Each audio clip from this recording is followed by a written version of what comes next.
Livro O Gênio Céltico e o Mundo Invisível. De Leon Denis, 1927. Continuação do capítulo 8. Hoje, 1927, Alexandrine tem 13 anos, escreveu Gabriel Delany na sua última obra Documentos para servir ao estudo da reencarnação, 52, e pode-se acompanhar, através dessa moça, todo o desenvolvimento das primícias indicadas pelos espíritos. Início da nota da tradutora, 52. Editado em português, pela Federação Espírita Brasileira, sob o título A Reencarnação. Fim da nota da tradutora. Não podemos enumerar aqui todos os casos de reencarnação anunciados de antemão, todos os fenômenos de lembranças de vidas anteriores, com crianças e adultos, e os casos relativos à regressão hipnótica de lembranças.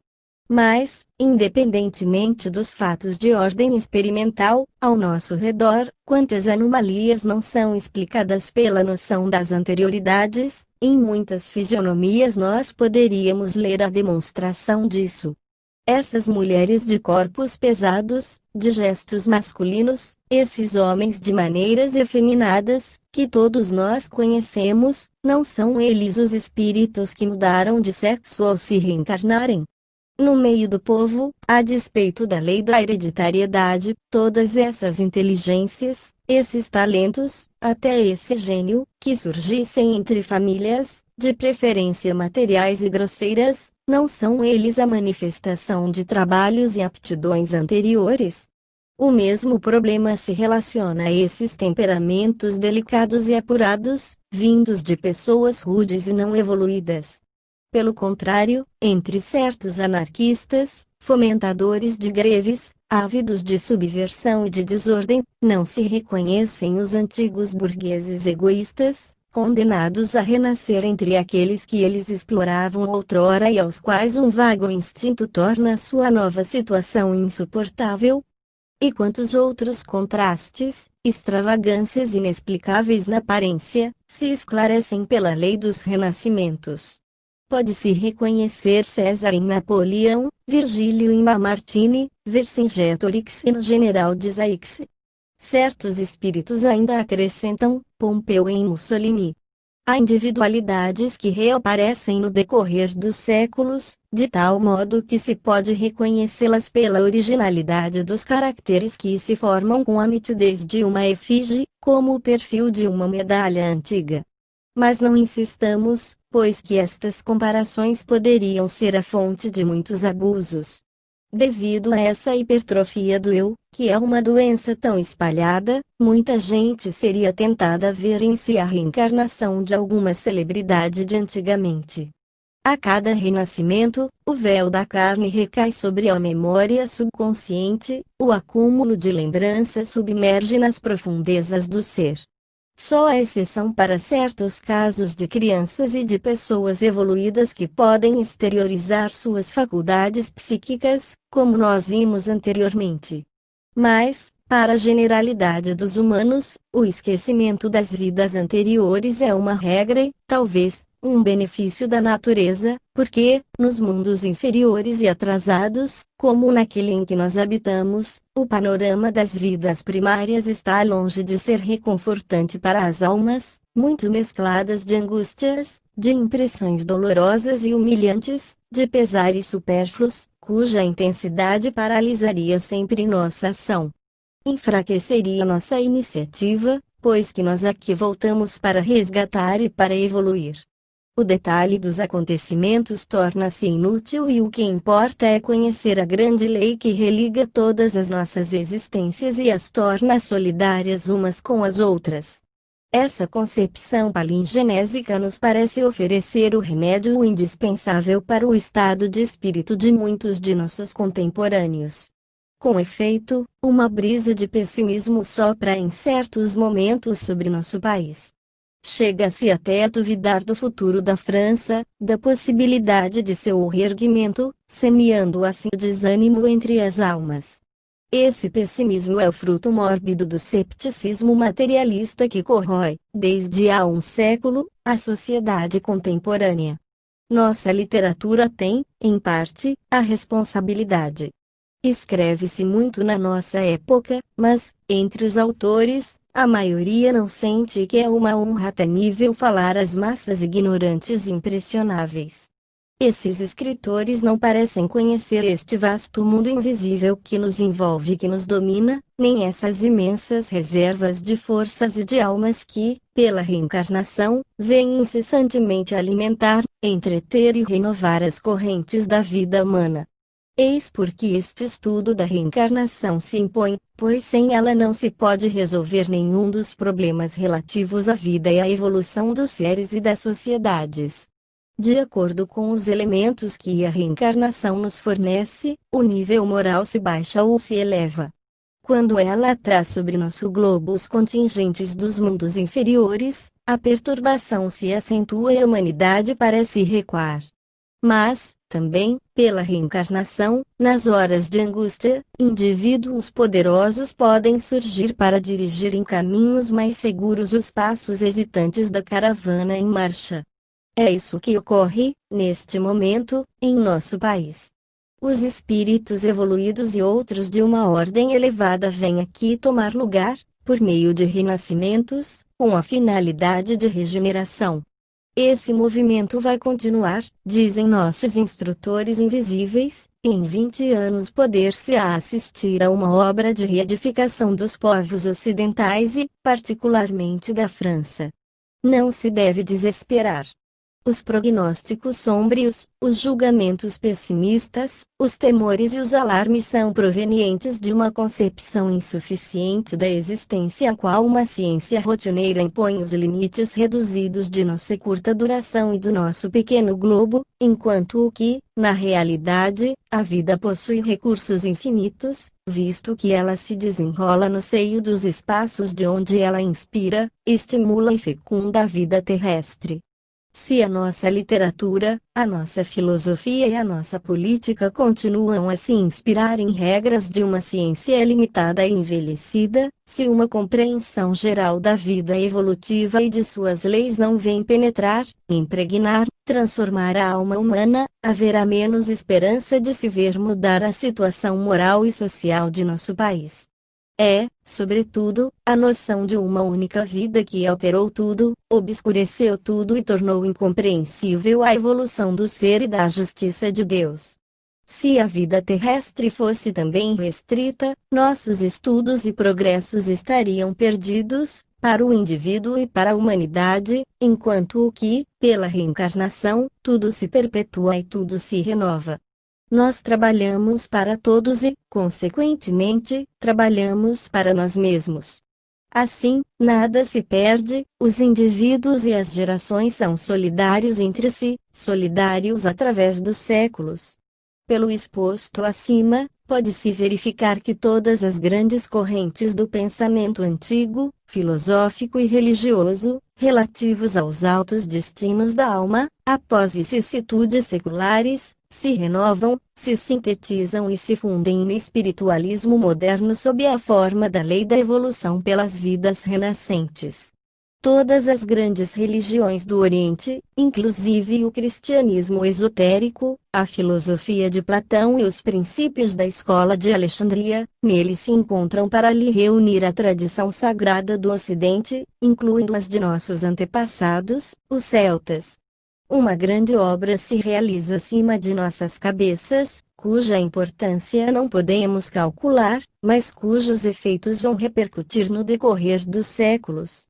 Esta obra de síntese que representa a fé elevada, a fé superior da humanidade em marcha, não se podia realizar no seio das religiões atuais, mas somente fora delas e pela ciência. O catolicismo perdeu de vista a sua missão salvadora e regeneradora. Por interpretações ilusórias, ele desnaturou a doutrina pura do Cristo, sobretudo no que se refere ao futuro do homem e da justiça de Deus.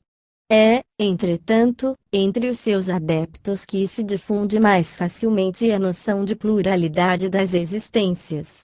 Já se verificou que o purgatório, bem mal definido pela Igreja, poderia muito bem se conciliar com o resgate das faltas do passado por meio das vidas de provas. O protestantismo, de seu lado, suprimindo a noção de purgatório, tinha fechado toda a saída para o princípio das vidas renascentes. Não é uma coisa dolorosa, pavorosa mesmo, sob certos pontos de vista, a constatação de que, após tantos séculos de civilização, a incerteza ainda pese sobre o problema do destino humano? A luz que brilhou, desde os primeiros tempos de nossa história, tinha se esvaecido. Parecia que o homem, afastando-se da natureza e de suas origens, ia penetrar na noite. É somente hoje, graças ao trabalho de alguns pensadores ardentes, que os primeiros lampejos de uma nova aurora vêm roçar a alma céltica adormecida. Para todos aqueles que consideraram a variedade e desigualdade das condições humanas, seja do ponto de vista das diferenças de raças, de culturas, de civilização, seja no que se refere à duração da existência, o enigma da vida ficava indecifrável, mas eis que, pela sucessão das existências da alma, tudo se encadeia e se harmoniza em uma lógica rigorosa. O terrível problema da dor também aí encontra sua solução, e se explica melhor que certas pessoas conheçam o sofrimento desde o berço e o suportem até o túmulo. Todas essas vidas obscuras, atormentadas, dolorosas, são cadinhos onde a alma se desfaz de suas impurezas, onde o fel se consome, onde as paixões do mal, por uma alquimia divina, se transformam pouco a pouco em paixões do bem. Sem dúvida, o progresso nem sempre é sensível, e a alma frequentemente se revolta ante o sofrimento, mas quando o tempo da provação passou, constata-se que ela não foi estéril e que a alma se beneficiou. É, do mesmo modo, o problema do mal, que, no seu conjunto, é um dos aspectos da mesma questão. Esse problema, que provocou tantas discussões estéreis, foi facilmente resolvido pelos druidas. Deus dá ao homem uma parte de liberdade proporcional ao seu grau de evolução, e a liberdade humana gerou o mal. A primeira tríade enuncia entre as três unidades primitivas o ponto de liberdade onde se equilibram todas as oposições. Deus não teria podido suprimir o mal sem suprimir a liberdade, o que teria falseado inteiramente a lei de evolução, e com ela o princípio vital, a própria razão do universo.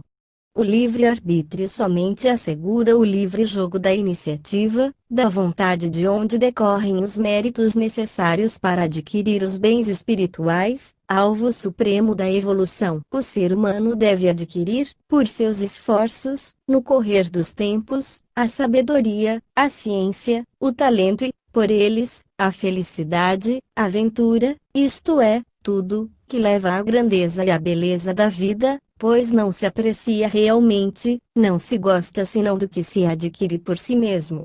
Se o mal parece dominar sobre a Terra, é que ela forma um grau inferior na escala dos mundos e por ser a maioria dos seus habitantes espíritos jovens, ainda ignorantes, inclinados às paixões. Mas, à medida que se evolui na grande escala cósmica, o mal diminui pouco a pouco, depois se dissipa, e o bem se realiza em virtude da lei geral da evolução. Nós vamos expor essa lei, suas regras e finalidade por meio das tríades, sob sua forma concisa, na parte que se refere ao Ábrede, o círculo das transmigrações, e ao Gwynfide, o círculo das vidas celestes.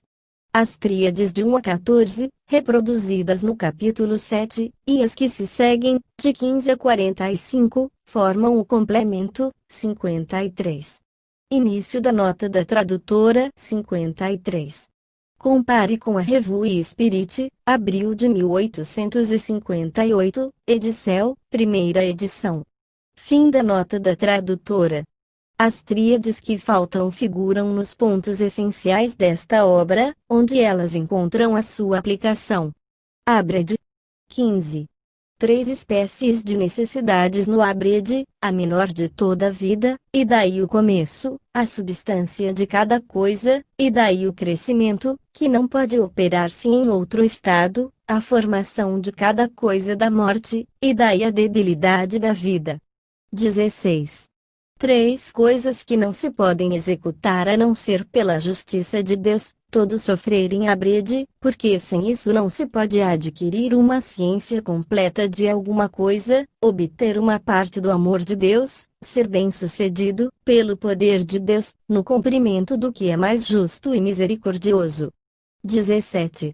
Três causas principais da necessidade de Abrede: recolher a substância de toda coisa, recolher o conhecimento de toda coisa, recolher a força moral para triunfar de toda a adversidade e do princípio de destruição e para se privar do mal.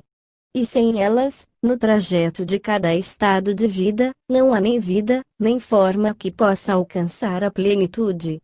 20. Três necessidades de Abrede: o desregramento, pois não pode ser de outro modo, a libertação pela morte, ante o mal e a corrupção, o acréscimo da vida e do bem, pelo despojamento do mal, libertando-se da morte. E tudo isso pelo amor de Deus concernente a toda coisa. 21. Três meios de Deus no Abrede para triunfar do mal e do princípio da destruição, escapando-se ante eles no Gwynfide: a necessidade, o esquecimento, a morte. 22. Três primeiras coisas, simultaneamente criadas: o homem, a liberdade, a luz. 23. Três necessidades do homem: sofrer, renovar-se, progredir, escolher. E, pelo poder que esta última dá, não se pode conhecer as duas outras antes de seu vencimento. 24. Três alternativas do homem: Abrede e Gwynfide, necessidade e liberdade, mal e bem, todas as coisas estando em equilíbrio e o homem tendo poder de se ligar a um ou a outro, segundo a sua vontade. 26. Por três coisas se cai no Abrede, necessariamente, se bem que, por outro lado, se esteja ligado ao que é bom, pelo orgulho ao longo do Anolfine, pela falsidade, ao longo do Gabien, pela crueldade, ao longo do Quemil, e se retorna de novo à humanidade, como antes. 27. Três causas justificativas do estado de humanidade: adquirir inicialmente a ciência, o amor e a força moral, antes que a morte surja.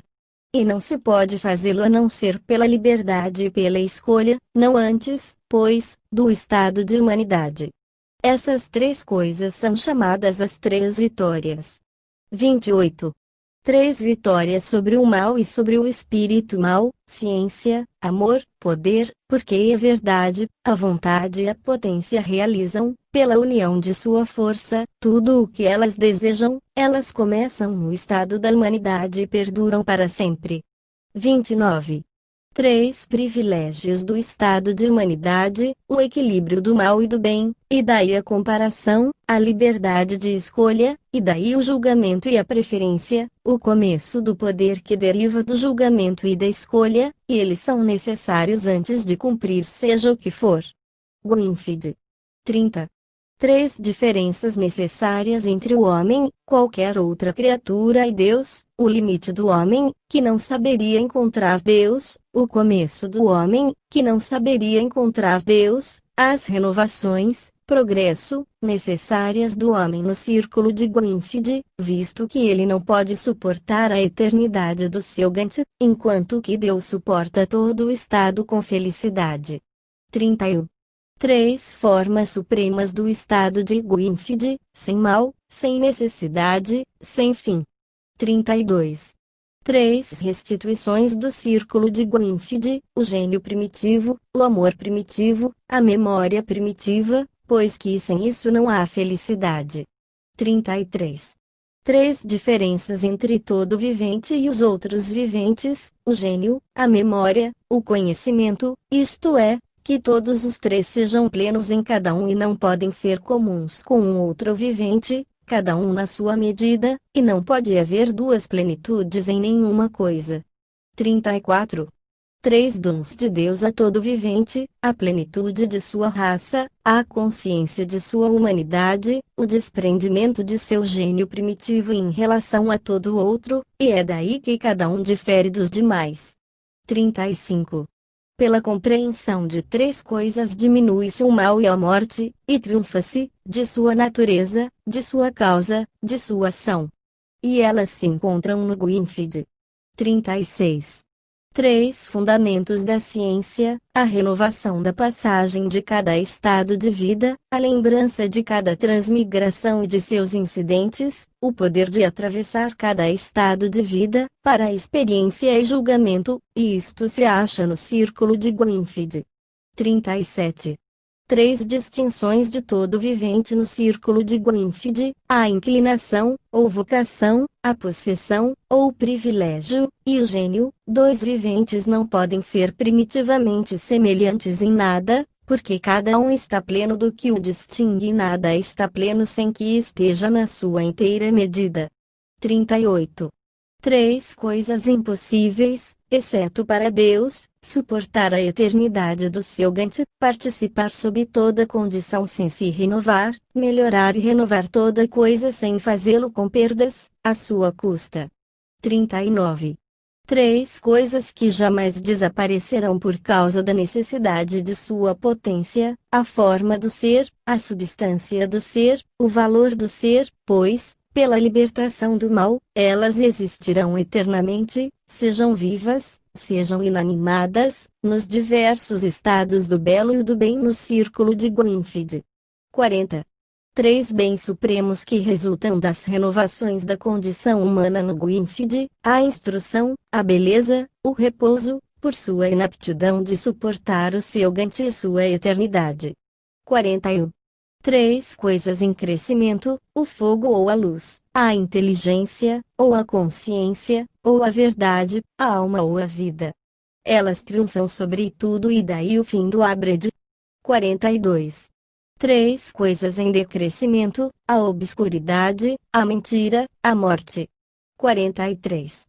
3 coisas se reforçam dia a dia, visto que a maior soma de esforços vai, sem cessar, em direção delas: o amor, a ciência, a plena justiça. 44. 3 coisas se enfraquecem cada dia, porque a maior soma de esforços vai contra elas: o ódio, a deslealdade, a ignorância. 45. 3 plenitudes da felicidade do Gwynfeld: participar de toda qualidade com uma perfeição principal, possuir toda espécie de gênio com um gênio preeminente, abraçar todos os seres com um mesmo amor e com um amor de primeira qualidade, conhecer o amor de Deus, e é nisso que consiste a plenitude do céu e do Gwynfeld. 54. Início da nota do redator. 54. Tradução do gaélico, por Llewellyn Sion. Fim da nota do redator. Observa-se que essas tríades, por sua forma concisa e seu sentido profundo, constituem uma obra original e poderosa, que não pode ser considerada como invenção de pensadores isolados, mas antes como a expressão sintética do gênio de uma raça inteira. Elas se religam a verdades de ordem eterna, e talvez fosse preciso a incubação de séculos para se compreender todo o seu alcance. Elas surgiram da sombra, numa hora histórica em que o ideal se enfraquece, para restituir ao nosso país sua fé em si mesmo, a confiança em seu destino, e tornar-se assim instrumento de uma civilização mais elevada, mais nobre e mais digna. A lei das reencarnações, esse retorno das almas sobre a terra, suscita objeções às quais é necessário responder, temores que é preciso dissipar. Entre aqueles que interrogam, uns temem não mais reencontrar, no além, os seres que eles amaram aqui na terra. Pergunta-se se, em virtude dessa lei, nós seremos separados dos membros atuais de nossas famílias e obrigados a prosseguir isoladamente nossa lenta e penosa evolução. Outros estão apavorados pela perspectiva de retomar a tarefa terrestre, após uma vida laboriosa semeada de provas e de males. Apressemo-nos em tranquilizá-los. A reencarnação é rápida, a estada do espírito no espaço é de curta duração somente no caso de crianças mortas com pouca idade. Tendo malogrado a sua tentativa para reaparecer no cenário terrestre, quase sempre por causas fisiológicas devidas à mãe, essa tentativa será renovada desde que condições favoráveis sejam apresentadas no mesmo meio. Caso contrário, o espírito se reencarnará nas proximidades desse meio, isto é, entre parentes ou amigos, de maneira a permanecer em relação com aqueles que ele tinha escolhido, em virtude de uma atração resultante de ligações anteriores, de forças afetivas que constituem uma certa afinidade fluídica. Os espíritos formam famílias numerosas cujos membros continuam através de suas múltiplas reencarnações.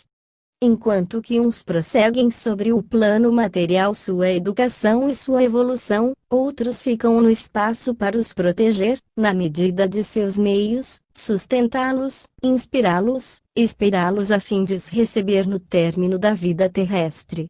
Mais tarde, esses aqui renascerão para a vida humana e, por sua vez, de protetores se tornarão protegidos.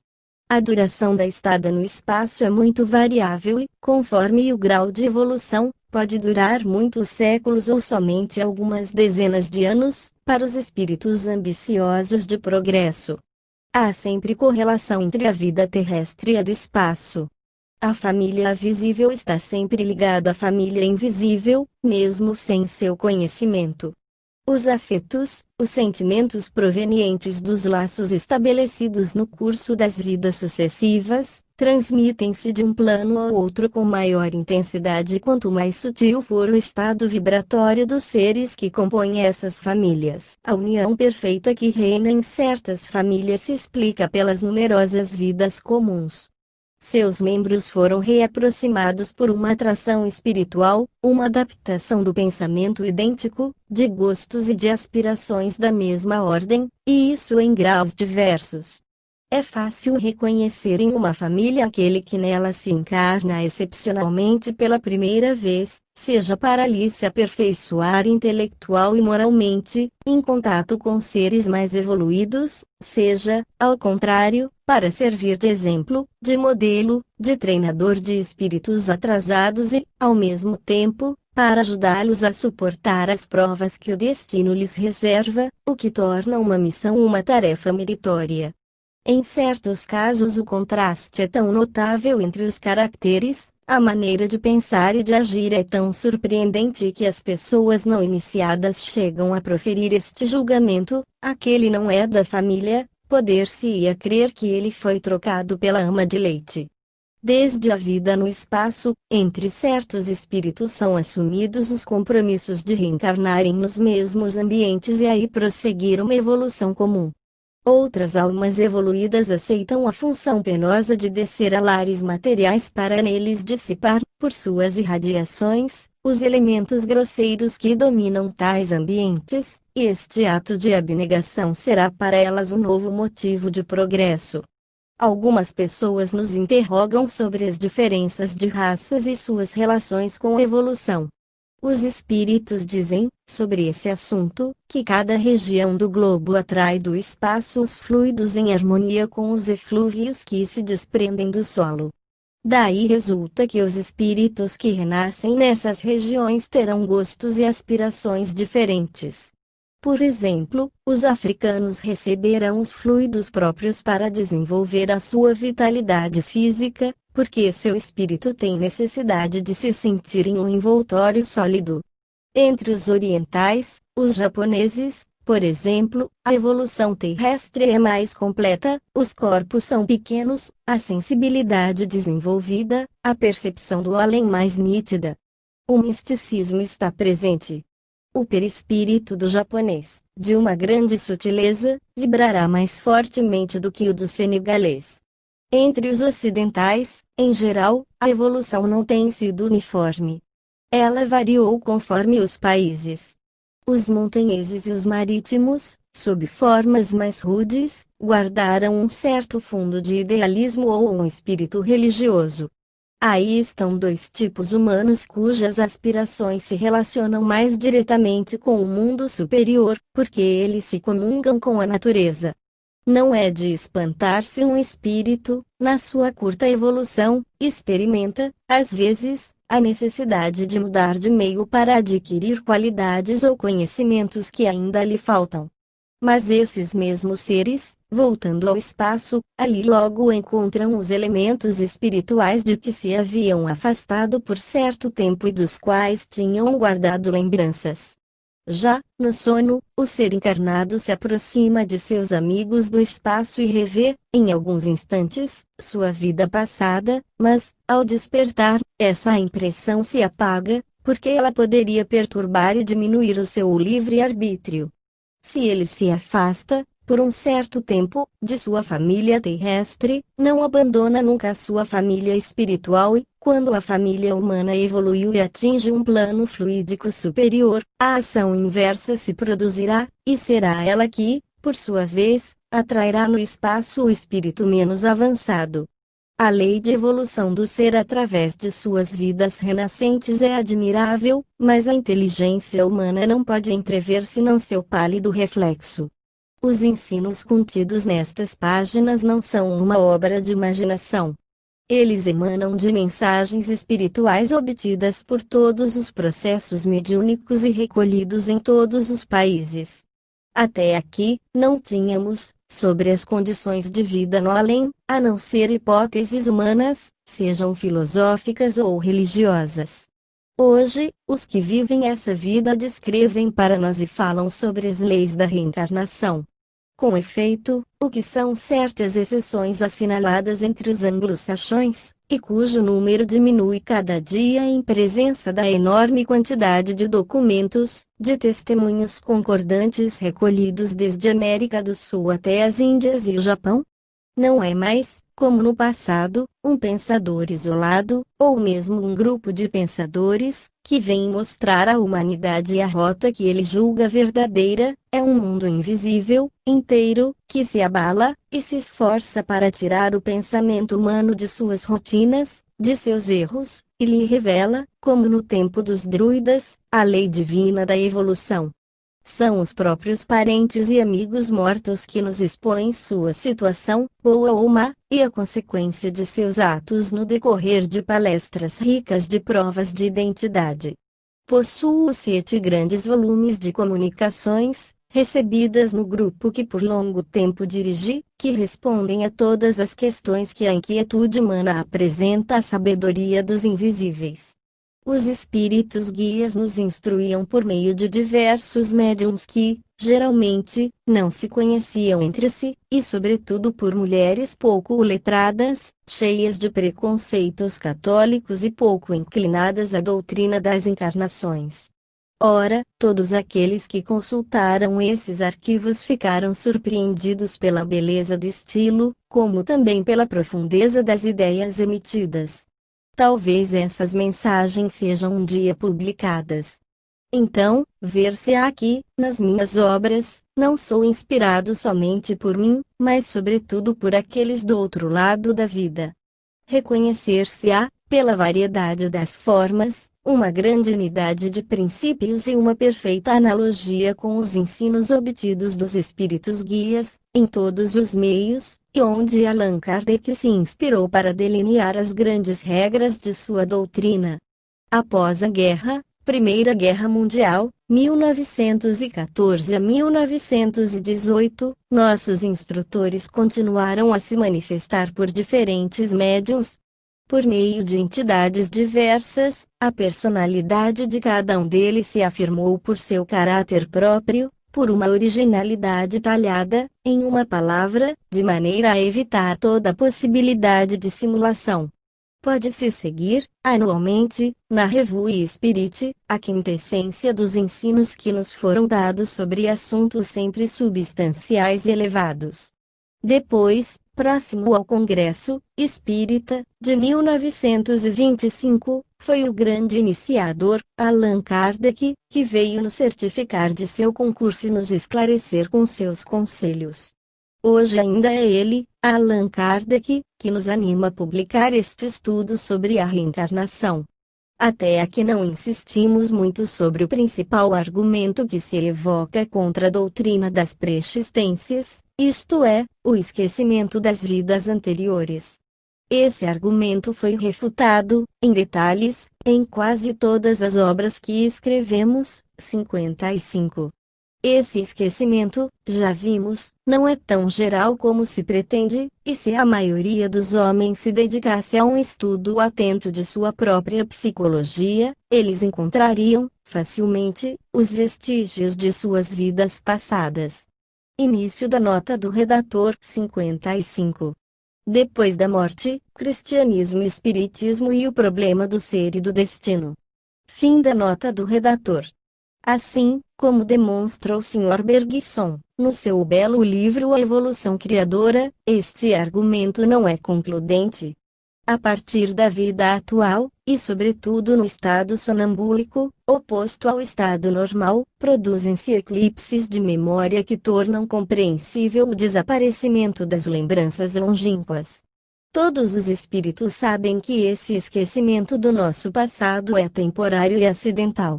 Mesmo que o espírito seja pouco evoluído, a lembrança integral se reconstituirá no além, até mesmo no decorrer desta existência, durante o sono. No estado de desprendimento, ele poderá retomar o encadeamento das causas e efeitos que formam a trama de seu destino. É somente no período da luta material que a lembrança se apaga, precisamente para nos deixar a plenitude de nosso livre-arbítrio, indispensável para ultrapassar as dificuldades, as provas terrestres, e delas recolher todos os frutos. Em suma, o esquecimento das vidas passadas deve ser considerado como um benefício para a maioria das almas humanas no ponto não muito elevado de sua evolução. A lembrança seria, frequentemente, inseparável de revelações humilhantes e de pesares dolorosos como queimaduras.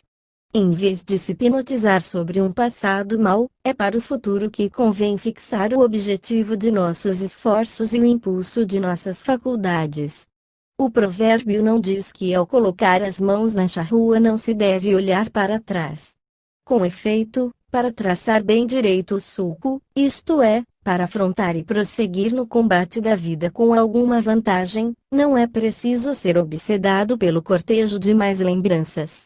É somente mais tarde, na vida do espaço, e sobretudo nos planos superiores da evolução, que a alma humana, libertando-se do jugo da carne e livre do pesado capuz da matéria que limita as suas percepções, pode abranger sem desfalecimento, sem vertigem, o vasto panorama de suas vidas planetárias.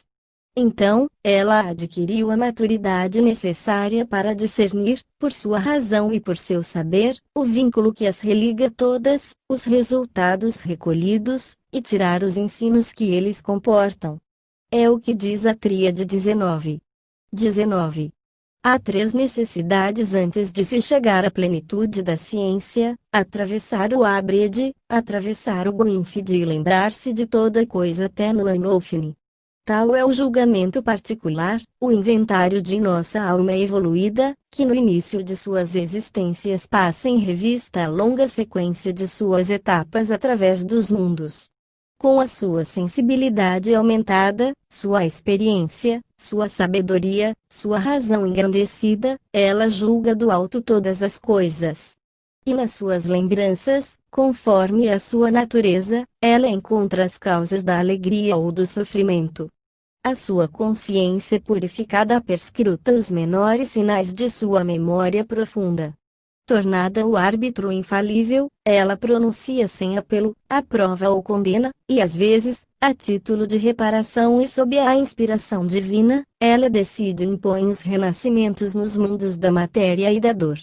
É o que atesta a Tríade 18. 18. Três calamidades primitivas do Ábrede: a necessidade, o esquecimento e a morte. Terminado este capítulo, insistiremos ainda sobre a importância do movimento espiritualista atual, que, na realidade, é um despertar das tradições de nossa raça céltica.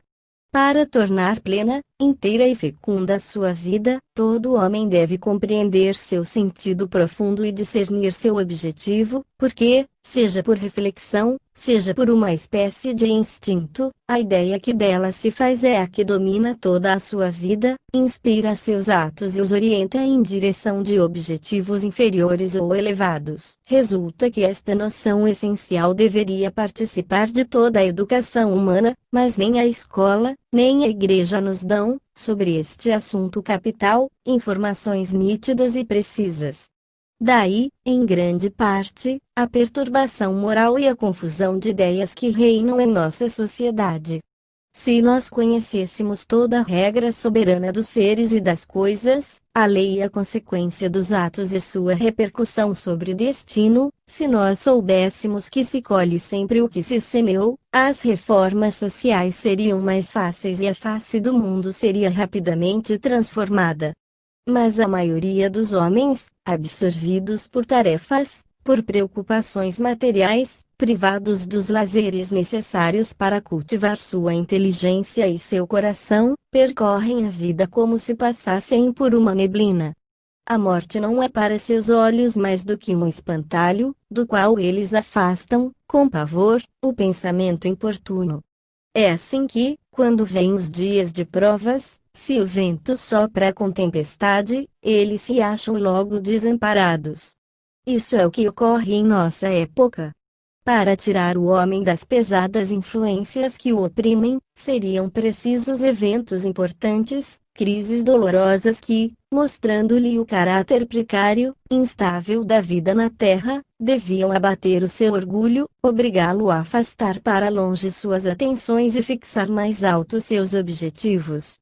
Seria lucro para a humanidade, se os tempos de prova, que a nossa civilização atravessa atualmente, esclarecessem suas taras e seus vícios e lhes ensinassem a curá-las. Não é uma coincidência notável que, ao mesmo tempo em que as crenças religiosas se apagam cada vez mais, em que o materialismo espalha ante nossos olhos seus efeitos destruidores, uma revelação do alto se difunde pelo globo por milhares de vozes, oferecendo uma doutrina, um ensino racional e consolador para todos os interessados de boa fé. O Espiritismo é o maior e mais solene movimento do pensamento que se produziu desde o aparecimento do cristianismo. Não somente pelo conjunto de seus fenômenos, ele nos traz a prova da sobrevivência, mas, sob o ponto de vista filosófico, suas consequências são mais grandiosas. Com ele, o horizonte se aclara, o objetivo da vida torna-se preciso, a concepção do universo e de suas leis aumenta, o pessimismo sombrio se esvaece para dar lugar à confiança, à fé em destinos melhores. O Espiritismo pode então revolucionar todos os domínios do pensamento e do conhecimento. No lugar de ambientes estreitos onde se achavam confinados, ele abre grandes portas para o desconhecido e para o inexplorado. Pelo estudo do ser em seu eu profundo, neste mundo fechado onde se acumulam tantas impressões e lembranças, o Espiritismo cria uma psicologia nova, muito maior e variada do que a psicologia clássica. Até aqui, nós somente conhecemos a parte mais grosseira, a mais superficial de nosso ser. O Espiritismo o mostra como um reservatório de forças escondidas, de faculdades em estado germinativo, que cada um de nós é chamado a valorizar, a desenvolver através dos tempos. Pelos métodos hipnóticos ou magnéticos tornar-se-á possível chegar até as origens do ser, reconstituindo o encadeamento das existências e das lembranças, a série de causas e efeitos que são como a trama de nossa própria história. Aprenderemos que o próprio ser cria sua personalidade e sua consciência no decorrer de uma evolução que o conduz, vida após vida, em direção de planos melhores. E assim se afirma a nossa liberdade que se engrandece com nossa elevação e fixa as causas determinantes de nosso destino, feliz ou infeliz, conforme nossos merecimentos. Desde então, não mais esses debates estéreis que assistimos há longo tempo e que provêm da insuficiência de pontos de vista e do campo muito limitado de nossas observações, nesta vida passageira e sobre este mundo mísero, parcela ínfima do Todo-Poderoso. Em outras palavras, o ser nos aparece sob aspectos mais nobres e mais belos, levando consigo todo o segredo de sua grandeza futura e de sua potência radiante. Com a cultura dessa ciência, um dia virá em que todo homem poderá ler claramente, em si mesmo, a regra soberana de sua vida e de seu futuro. E daí decorrerão as grandes consequências sociais. A noção dos deveres e das responsabilidades se tornará mais precisa. No lugar de dúvidas, de incertezas e do pessimismo atuais, a esperança se originará do conhecimento de nossa natureza imperecível e de nossos destinos infinitos. Pode-se, então, dizer que a obra do Espiritismo é dupla. No plano terrestre ela tende a reunir e a fundir em um sistema grandioso todas as formas, até o momento discordantes e frequentemente contraditórias, do pensamento e da ciência. Num plano mais amplo, ele une o visível ao invisível, essas duas formas de vida que, na realidade, se penetram e se completam desde o princípio das coisas. Com esse objetivo ele demonstra que o nosso mundo e o além não são separados, mas estão um no outro, constituindo assim um todo harmônico.